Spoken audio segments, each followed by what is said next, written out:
So we've invited Amber and James. Why don't you guys tell us what you do? Well, we're both nurses in the ICU setting in a hospital. I've primarily worked in a trauma surgical ICU. And I deal with medical intensive care, so stuff that happens inside the body, not outside the body, like trauma. You contacted or you had a conversation with me and wanted to have a conversation with us because of a joke that Thomas told. Yes. And I'm going to play that joke right now, and then we're going to talk about that. I have something bizarre that happened to me. I could say real quick. Okay. I got a call to go pick this guy up at a hotel going to the hospital. Mhm.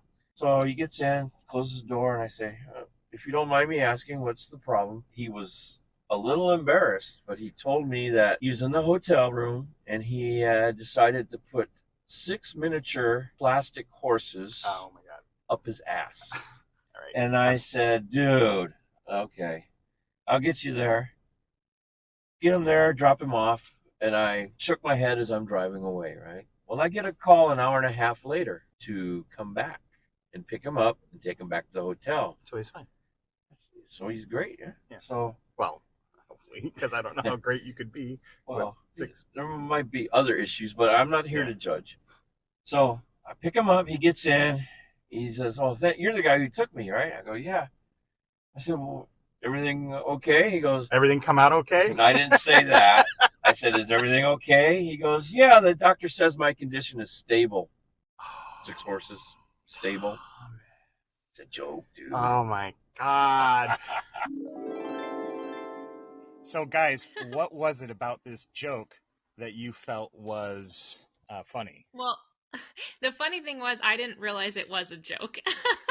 Because we deal with that quite a bit in the hospital. It happens more than you would think. Yes. And funny enough, it's always men who it happens to, always straight men. So women don't do this. Well, if they do, they certainly don't come into the hospital for it. And you said straight men. Yes, it's always straight men because, gay men, I think, know what they're doing in the anal department. Right, yeah, they've got videos and they have instruction. Yeah, and also they're not like embarrassed or ashamed, right? Straight men, they don't want to admit they've been putting things up their arse. So mostly men, Yep. mostly straight. Yep. Are they like so I had to go to the hospital with my son once for something, and he was brave and was able to show them, what was going on. Are these guys coming in nervous or afraid, or are they pretty confident, I screwed up? So I've never personally met one of these guys that comes in. These are all things that I have heard from fellow coworkers.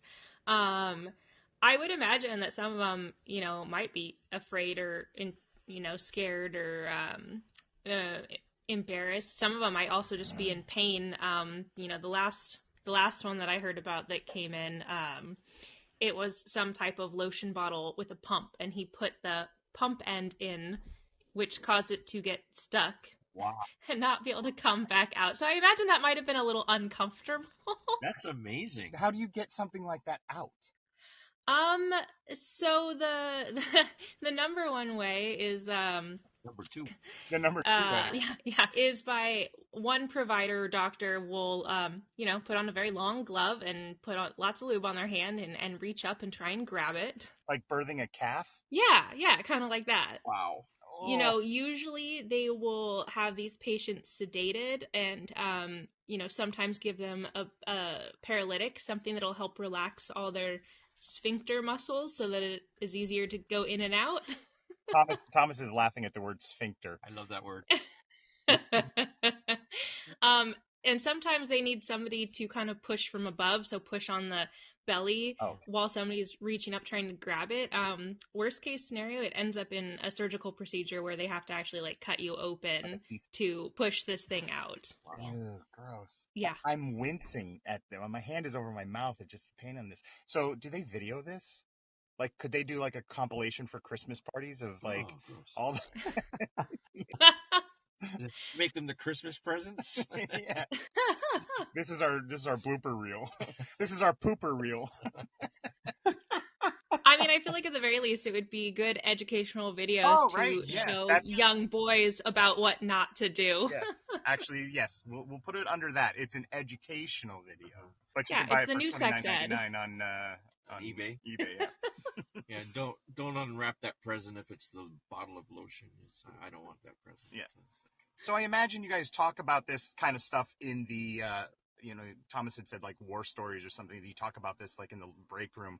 What's something that's been crazy in the break room that you guys have heard or told? I mean, we talk about stories all the time. Like the people who come in for doing stuff like that, putting things up their up places they shouldn't be, or those are always the one that just kind of never cease to amaze me. I mean, on top of that, we see a lot of crazy stuff involving gunshots and Well, you had said impalements. You had said this happens quite often. I was just wondering, like, is this something in your ER that happens like maybe once a week, once a month, or more often than that? It's hard to say. In the hospital, no matter which hospital you're in, things come in waves. And so you'll just go through periods of time where you just see like a bunch of one thing at once, and then you won't see it for a while. And I don't know why it is, but like nothing really comes like at a regular interval. So I'm sure this is like the rest of them where, it's butt week and, they're just. I think it was something that was on TV or something. Shark Week. Right, Shark Week. yeah. Butt week.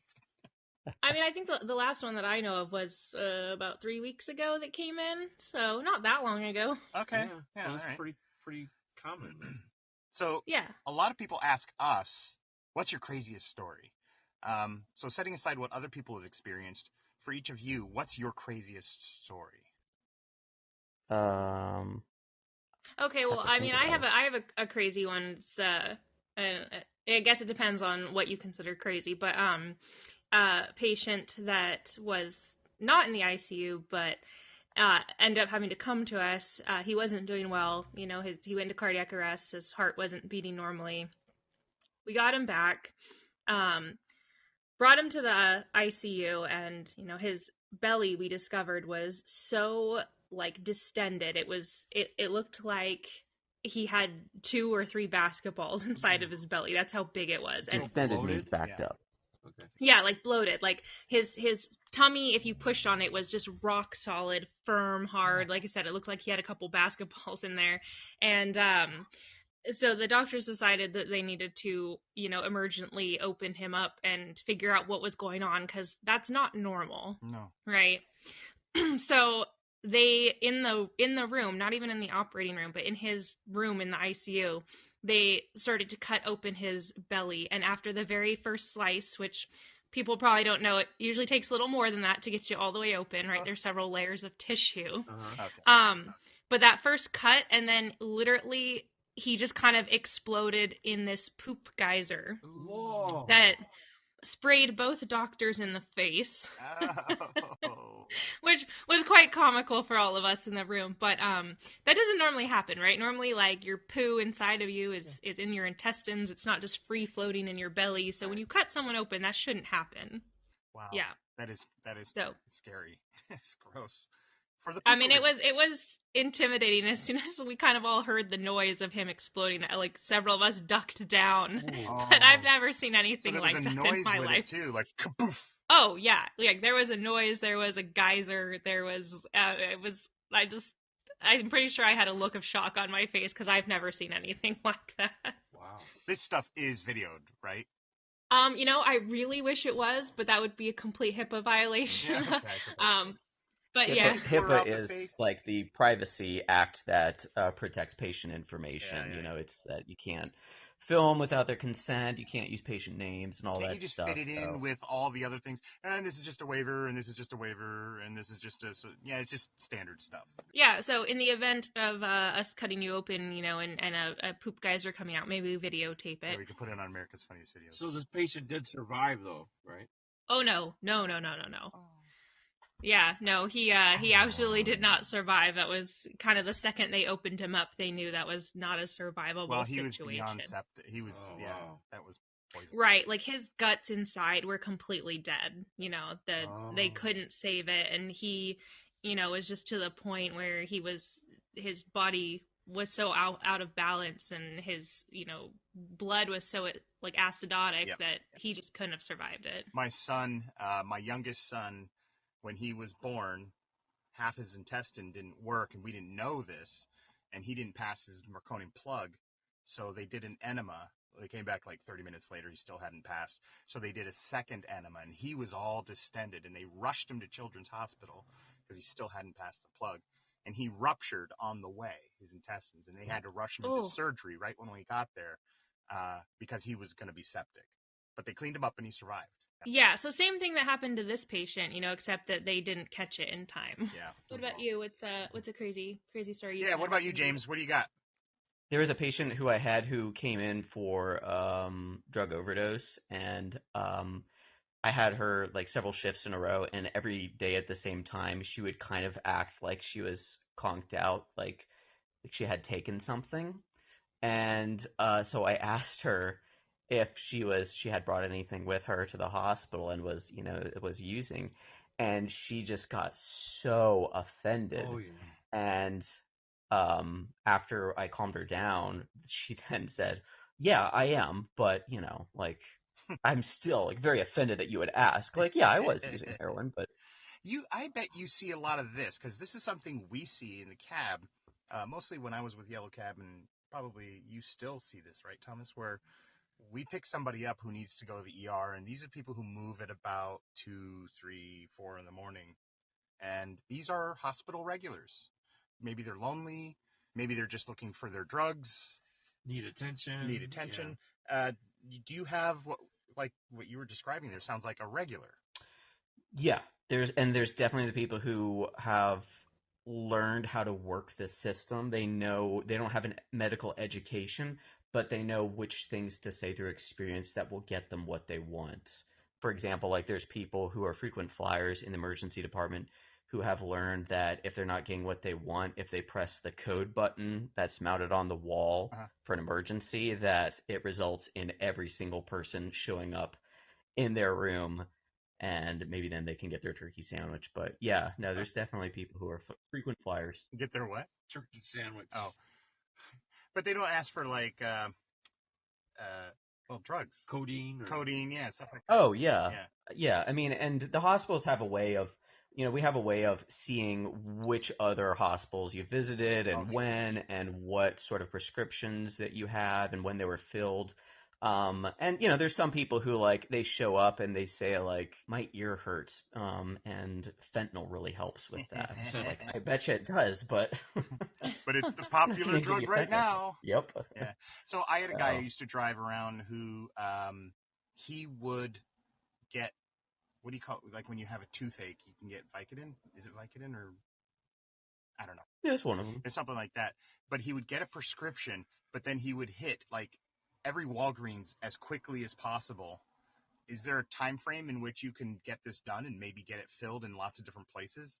There must be. I mean, I guess he was trying to do it before it uploaded to the system to show that he already had the prescription filled. Yeah, in one night we would hit like all the Walgreens in town, and he'd get 2 prescriptions or 3 prescriptions, and then he'd go home.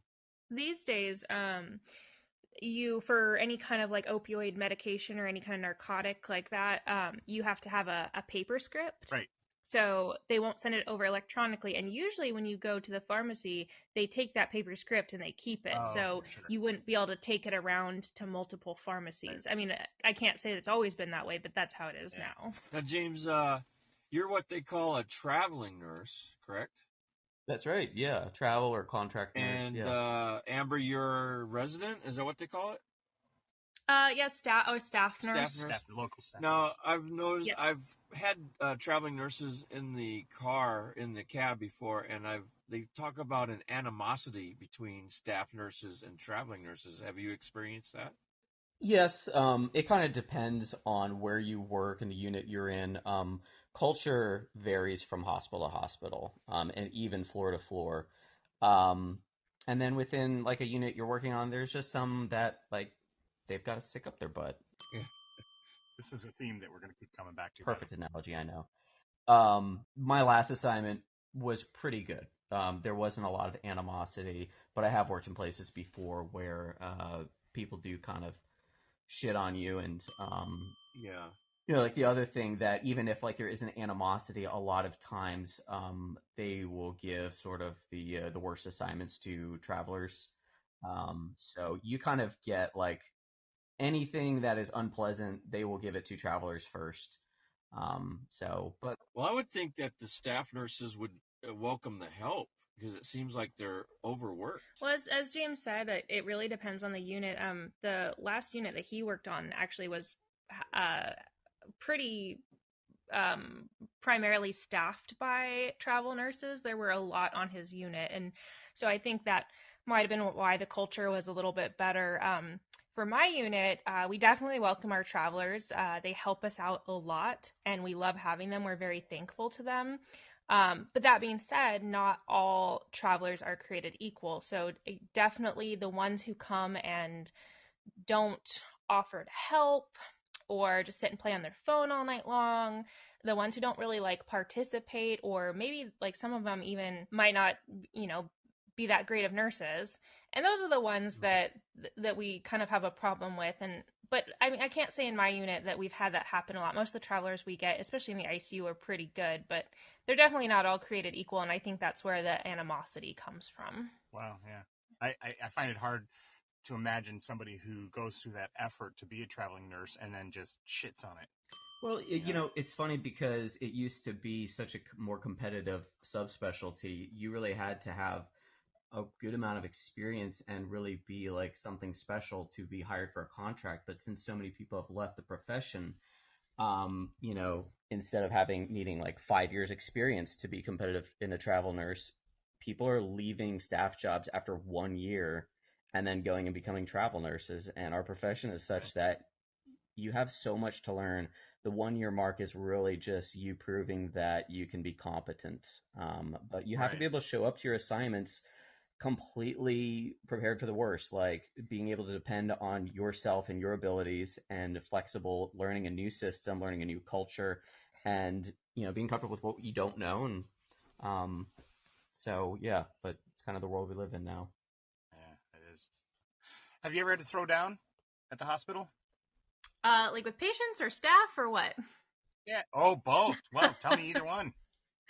I mean, there's definitely times where there's conflict. I've been fortunate enough to not have it with colleagues or coworkers very often, and I try and be very diplomatic and professional when I'm dealing with my coworkers. Patients sometimes, especially the ones that are there for psych issues, you can't generally reason with them. So in that case, we call security, and we've definitely had security, like 4 security guards come in and hold a patient down to be able to restrain them. There was an incident here in the RER just this week where a 42-year-old man was in the ER at 3 a.m, and he said he was going to kill the entire staff and the patients that were in there, and he decided that he was going to expose himself, so he dropped trowel and exposed himself fully to everybody in the ER and took off, and they caught him about 20 minutes later down the street. So still naked? No, he had but he admitted to doing all that. Yeah. So Wow. Well, it must be a crazy place to work. It's funny when I hear stories from up there and then down where I work now, and like we really get some of the ghetto and some crazy things that show up in RER. So hearing about that, I'm like, wow. Yeah, it's not as rare anymore as it used to be. There are a lot of people who would want to know this. The full moon. Are you guys affected by that, or is that a myth, or that you guys suddenly get busy and it's crazier on full moons? I'd say there's definitely a correlation there. Not every full moon, but like there are certain days of the year that just like, I don't know, it's consistently like crazy every time. Like the start of summer, everybody's chopping off their legs with mowing machines. Yeah, 4th of July, people are blowing up. Yeah. There's also certain days of the week too. Like for some reason at our hospital, Sundays often are a big trauma night, and it can be hit or miss, but like Sunday's kind of like a crapshoot. Like sometimes it's just insane, and it's like it's a Sunday. Like people should be getting ready for work the next day. Like, why do all these things happen on Sundays? Yeah, that's curious. Yeah. So I have one that another thing I want to talk about. We had a short conversation before we connected with you, and this is. It'll be interesting for me to go back through this whole recording because we've made a lot of references to butts and shit and all that kind of stuff. Poop. Have you guys encountered any situations or been familiar with what might come through your hospital for butt chugging? Butt chugging, like butt chugging alcohol? Yeah. Oh, no, I can't say I have. And we work in the ICUs primarily. I do work occasionally in the emergency department, but like some of these like really juicy stories, they are going to be happening in the emergency department exclusively. The ED is the gills of the hospital. So you see everything in the ED. Not everything goes out through the rest of the hospital, but yeah. Well, that was what that show was, right? ER. Yeah. Because that's like us being in cab. They see everything. Yeah. Yeah. All walks of life. All sorts of weird shit.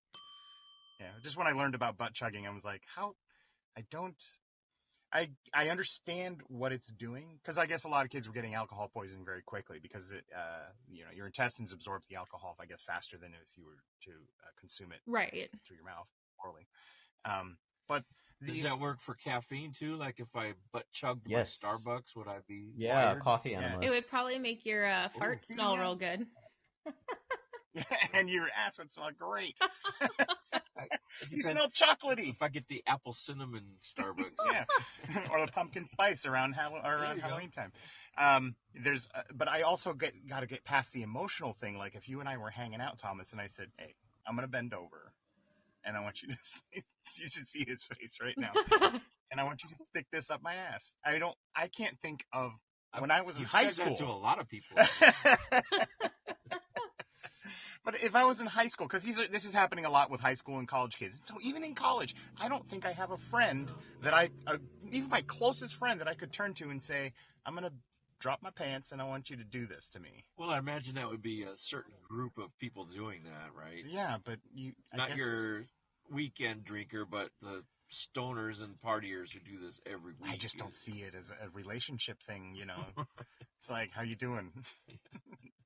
Oh, yeah, that's how James and I wake up every morning by, chugging coffee in our ass. Nice. In fact, you can, James said, coffee enemas. I think you can do that, right? In certain places, you can go and get it. I don't know of those places. I've just heard of some people kind of in the some sort of health community that are. Yeah, it's like in California. I remember hearing about it. Like the oxygen bars. Yeah, stuff like that. Yeah.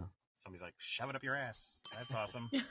And who was the first person to figure that out? Well, I mean, I guess I should point out we do in the hospital administer medications rectally too.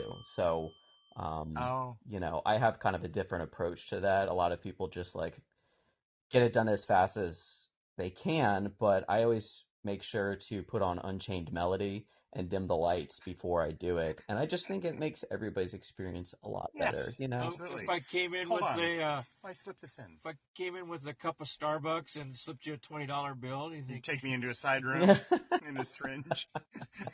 You'd make a whole experience of it, right? Mood music, lighting, all the things. Yeah, sure. A little lube. Take me out to dinner. Pillow talk. Yeah. So, James, you had a joke that you told us last time. Do you remember? So in the intensive care unit, one of the devices we use is something called an arterial line. Most people know what an IV looks like. This is kind of just like a different type of IV, but instead of giving medications, what it does is it goes directly into the artery. The artery is the one that we can measure your blood pressure and your pulse from second by second. So it's very valuable. So here in the United States, we refer to it shorthand as an A line, arterial line. I was talking to a Canadian intensive care nurse and found out that they actually call it something very different just north of the border. Instead of calling it an A line, they call it a line, eh? So the reason I remembered you telling that joke in the past was because a couple days ago I was at the hospital with my son. He had dehydrated. This is the one with half of an intestine, the one that got cut out because it was distended and Gotcha. It didn't come all the way through. Well, you know what they call that in the ER? A semicolon. That's good. That's Oh, good. that's so good. Did you really just come up with that on the spot? He just did that now. That's good. My I God. love that. God, that was a good one. But my son, every time he was ever hospitalized, he's our $1 million baby. He's been hospitalized and had so many surgeries and procedures in his whole life. He's 21 now, though, and you wouldn't think it to look at him. But every time he's ever in the hospital, he always has to stop everybody and say, I have a joke. And he would tell the joke to everybody. And it usually has something to do with the medical thing. And he told a joke this time. This is just a few days ago. And I honestly don't remember the joke, but it ended with, the question was, why do you need to something, something, something, because it's Flagyl. That was Oh, the punchline, right? Yeah. yeah, Flagell's an antibiotic. Yeah, something, why do you have to listen carefully to an antibiotic because it's Flagyl? Maybe, something like that. Yeah. The punchline was that, because it's Flagyl. And everybody laughed. And I said, I have one. And I told your joke. Oh, And they nice. loved it. Yeah, they loved that joke. I fucked it up, but I still got it across. You fuck up a lot of I jokes. know I do. I'm terrible with jokes. I got one that a patient told us last night. Not medical related, but it's what kind of shoes do kidnappers wear? I know this one. I don't know this one. White, Go ahead. white Vans. I was gonna say nice. sneakers. Nah, Yeah, sneakers would be white good too, but no, Vans. white Vans. Nice. I like it. I like that one. That's a good one. Why That are they took called me- that took me- sneakers? I don't remember why. I'd have to look that one up. Maybe for a future Because episode. I grew up in the East Coast and they were sneakers, but when we moved out to the Midwest, they were called tennis shoes. Yeah.